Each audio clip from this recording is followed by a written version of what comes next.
Are you being controlled without even realizing it? Have you ever walked away from a conversation or decision, feeling uneasy, like something wasn't quite right? Do you ever find yourself saying yes when your instincts scream no, or bending to someone's will while convincing yourself it was your choice? How often have you questioned, am I truly in control of my life, or is someone else pulling the strings? Manipulation isn't always loud or obvious. It's a whisper, a subtle nudge that leads you down a path you didn't choose. It's when guilt, fear, or love are weaponized against you. It's when someone plants a seed of doubt in your mind, twisting reality until you question your truth. And here's the hard truth. Manipulative tactics don't just come from strangers or enemies. They come from people you trust, people you love, even people you look up to. Your partner who plays on your insecurities, a friend who makes you feel guilty for setting boundaries, a boss who uses praise as a leash to keep you in line. What if you could see these tactics for what they are? What if you could not only resist them, but turn them to your advantage? What if you could flip the script, breaking free from control while learning how to protect your autonomy and even neutralize those who try to manipulate you?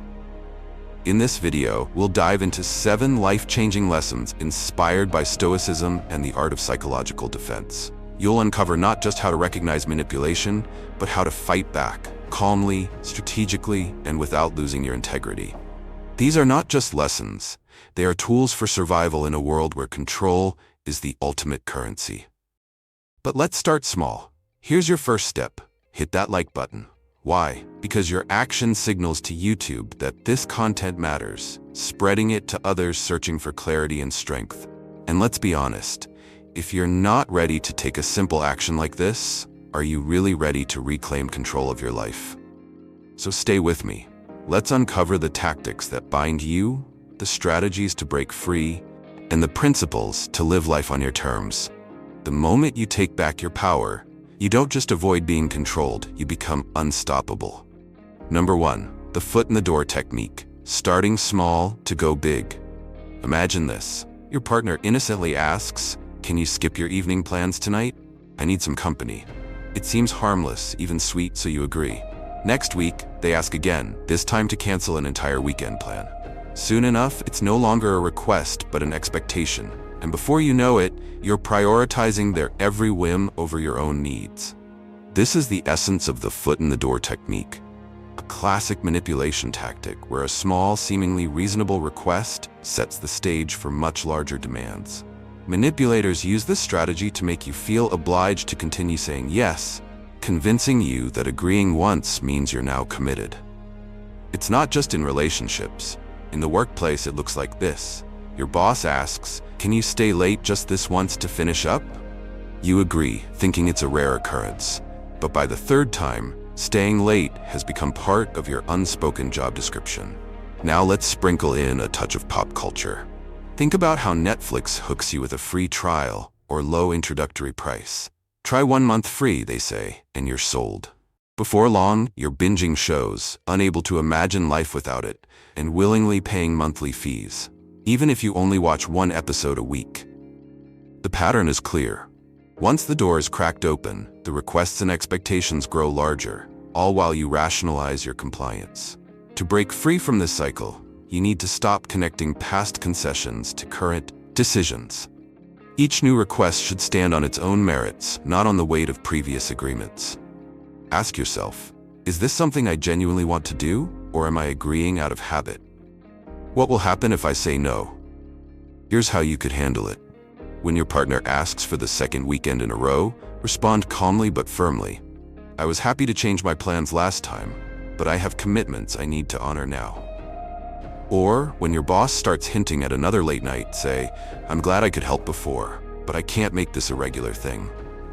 By addressing each request independently, you prevent manipulators from leveraging your past compliance. You signal that your boundaries are not for sale and that helping once doesn't make you a doormat.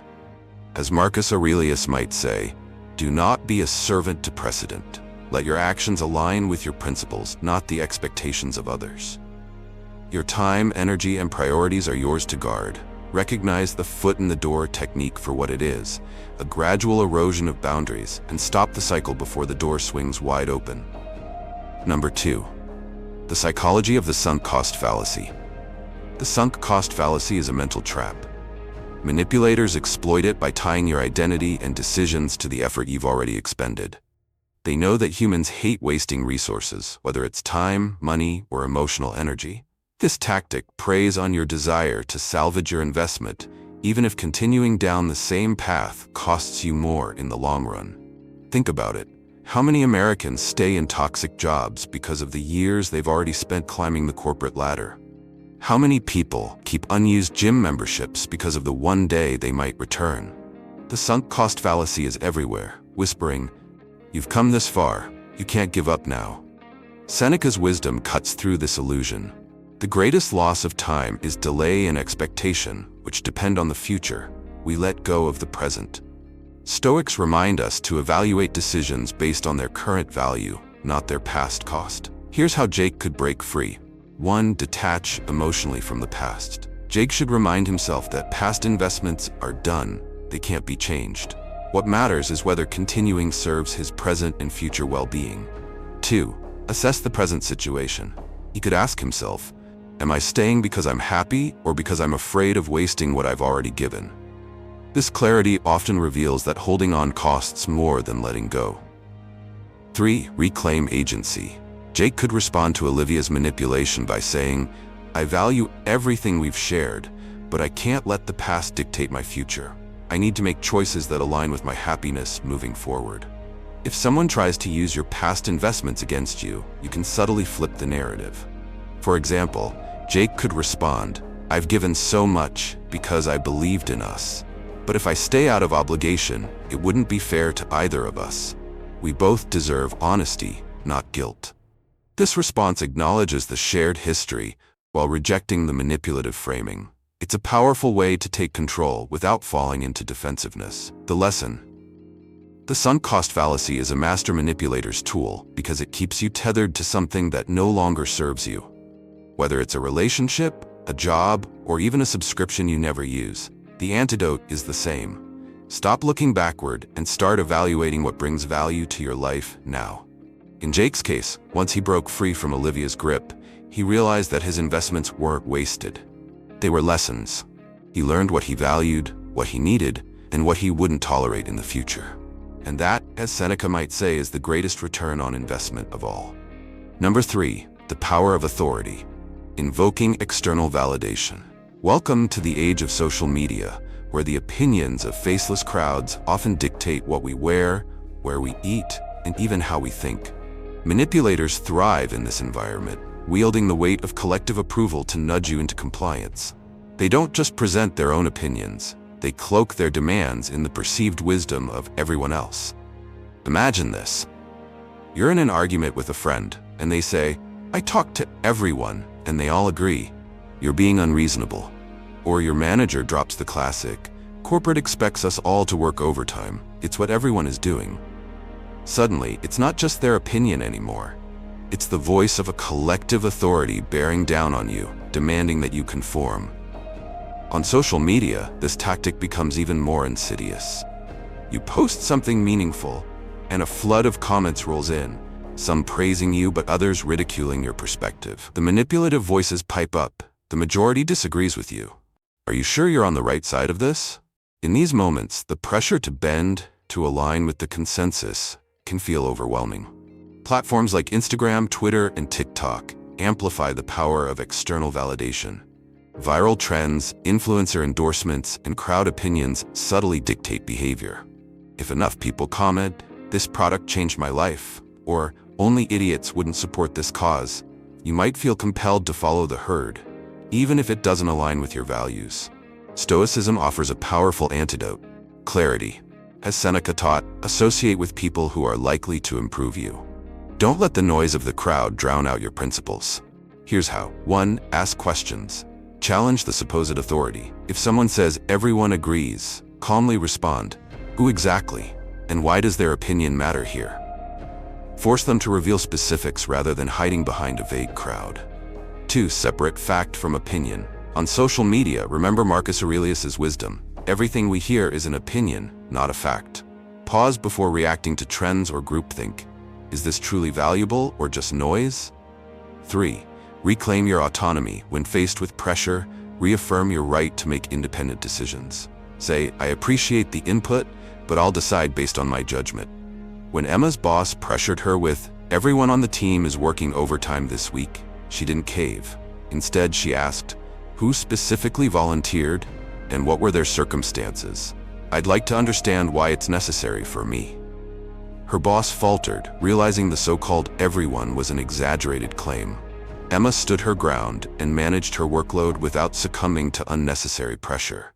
Similarly, when her friends criticized her on social media for skipping the latest viral trend, Emma calmly responded, I'm glad it worked for you, but it doesn't align with my priorities right now. By staying true to herself, she deflated their attempts to use groupthink against her. The lesson. The power of authority, whether invoked through social proof or collective judgment, is only as strong as you allow it to be. When you anchor your decisions in your values, the crowd's influence diminishes. Manipulators may try to use the voice of everyone to drown out your autonomy, but remember, what truly matters is your voice, guided by reason and integrity. Number 4. FOMO, the fear of missing out and how to turn it against them. Imagine this. Your friend Sarah invites you to an exclusive event, painting it as the gathering of the year. Everyone who's anyone will be there, she says, flashing you a knowing smile. When you hesitate, she adds, you'll seriously regret it if you miss out. It's a once-in-a-lifetime thing. That pang of anxiety you feel? That's FOMO, the fear of missing out. Manipulators are masters at exploiting this psychological vulnerability. By presenting opportunities or relationships as exclusive or fleeting, they trigger your deep-seated desire to belong, to be included, and to not feel left out. This fear drives compliance. You say yes, not because you want to, but because you can't bear the thought of missing something important. FOMO doesn't just play out in social scenarios. In romantic relationships, it sounds like this. If you don't commit now, someone else will, or this is your chance to prove you care. At work, it's this project will make or break your career. Don't let someone else steal your spotlight. Stoic philosophy provides a powerful antidote to this manipulation. As Seneca said, true happiness is to enjoy the present without anxious dependence upon the future. The fear of missing out stems from attaching your worth to external events rather than internal values. Here's how to reframe the situation and neutralize the FOMO tactic. 1. Shift the narrative. Instead of focusing on what you might lose, focus on what you'll gain by staying true to yourself. Ask, does this opportunity align with my goals, or am I being pressured by fear? 2. Pause and reflect. Fear clouds judgment. Take a moment to breathe and evaluate whether the exclusivity is real or just a ploy. Most one-time opportunities are in fact far from unique. 3. Reclaim your power. Remind yourself that anything requiring fear to maintain your involvement isn't worth your time. Your value isn't tied to being included. It's tied to living authentically. When Sarah pressures you to attend her exclusive event, respond with calm confidence. Thanks for thinking of me, but I'm prioritizing what matters to me right now.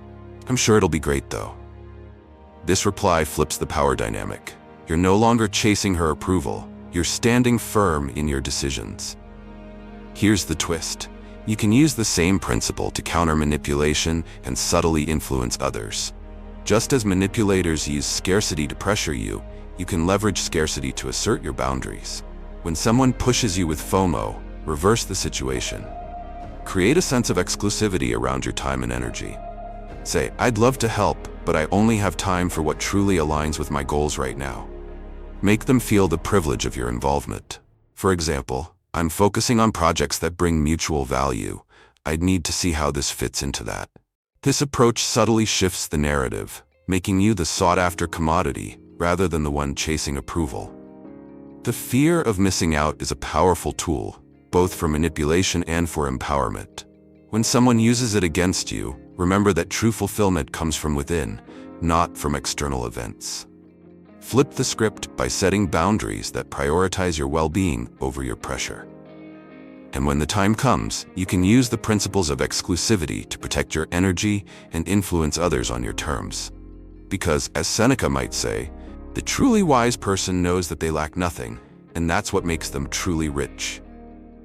Number 5, the love that overwhelms.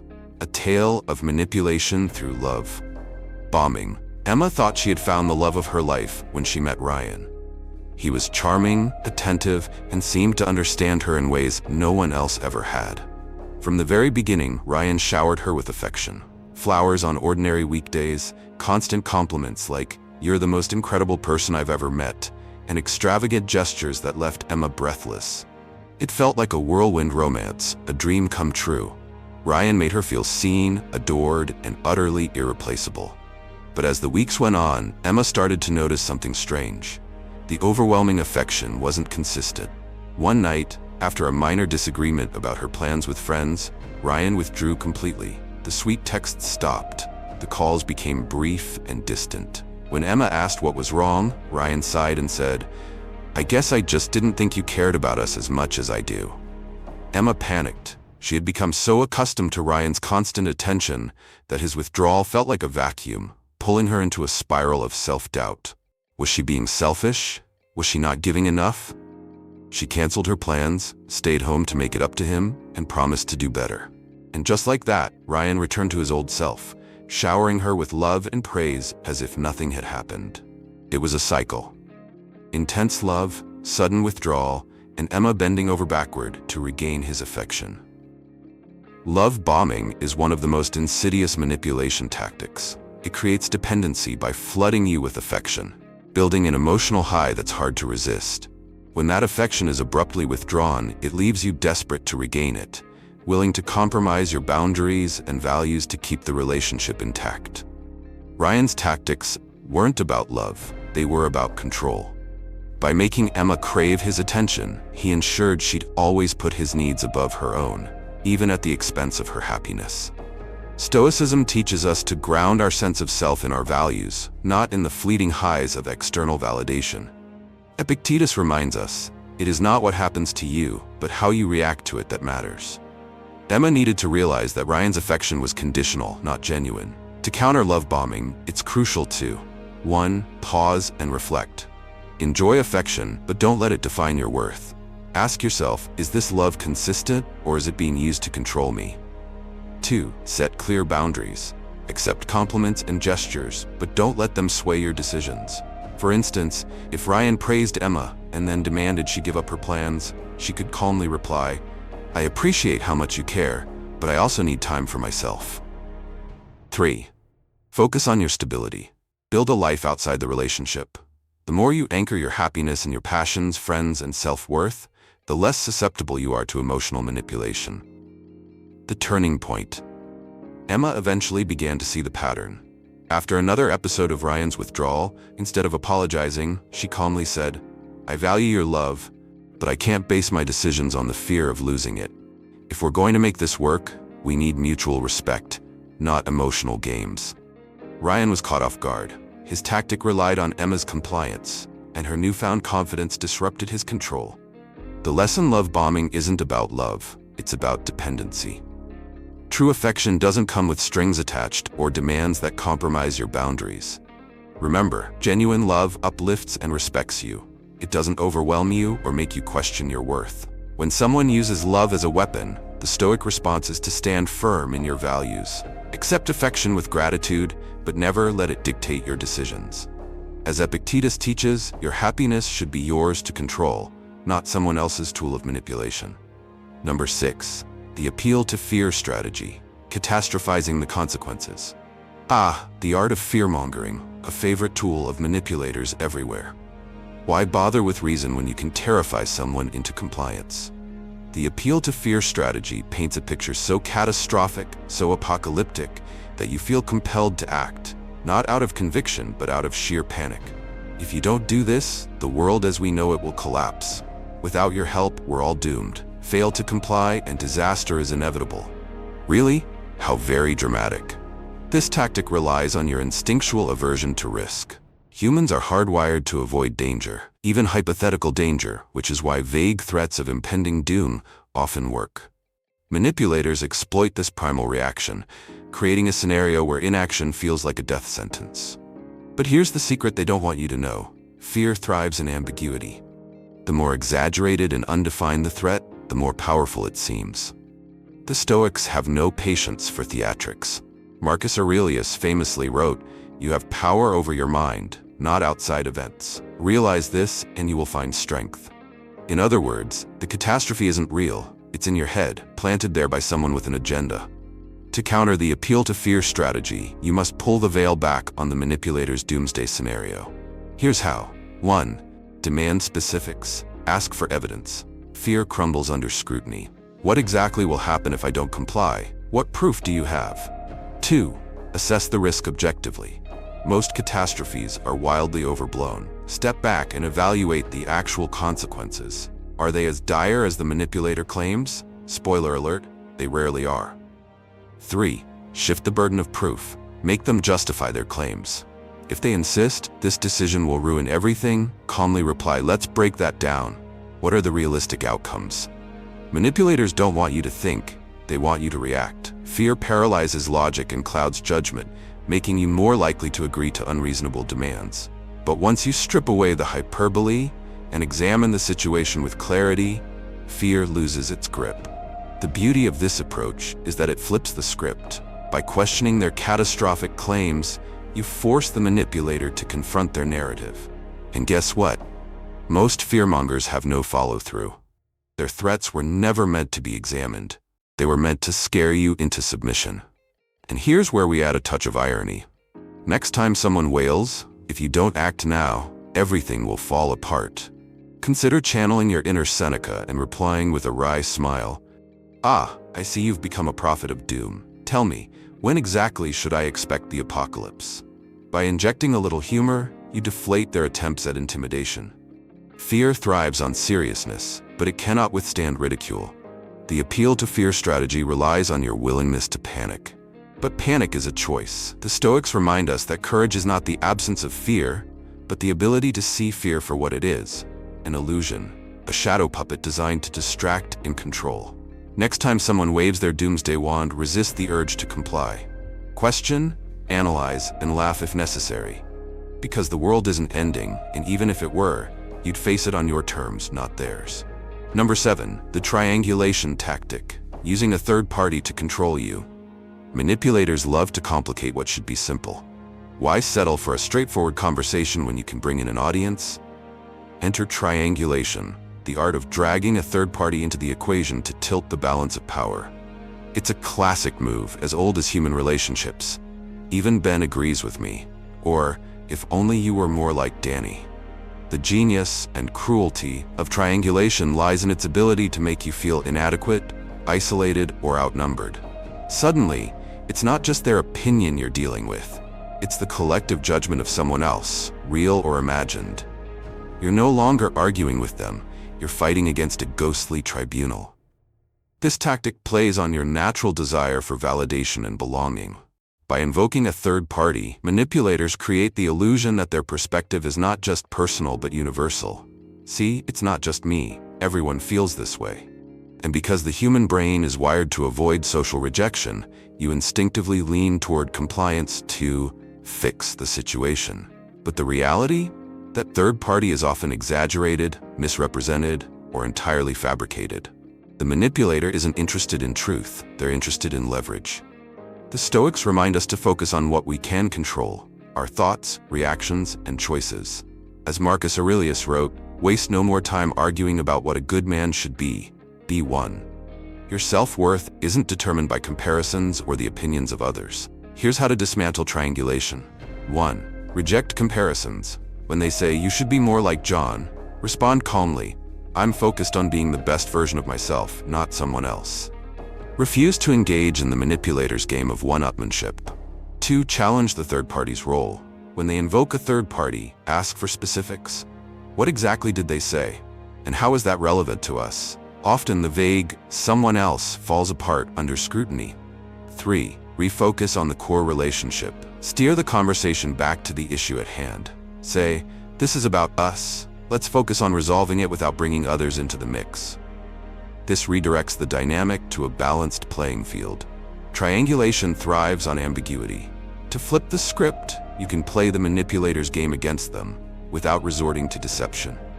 When they say, "Even John agrees with me," calmly counter, "I'd like to hear their perspective directly." This exposes their reliance on hearsay and puts them on the defensive. Alternatively, say, "I value your opinion more than anyone else's. Let's figure this out together." This subtly removes the third party from the equation and shifts the power back to you. If you're feeling particularly bold, you might channel Seneca's wit. "Fascinating. I wasn't aware our relationship included a committee." This disarms the manipulator with humor, signaling that you see through their tactic. The lesson: triangulation is a manipulator's tool to divide and conquer.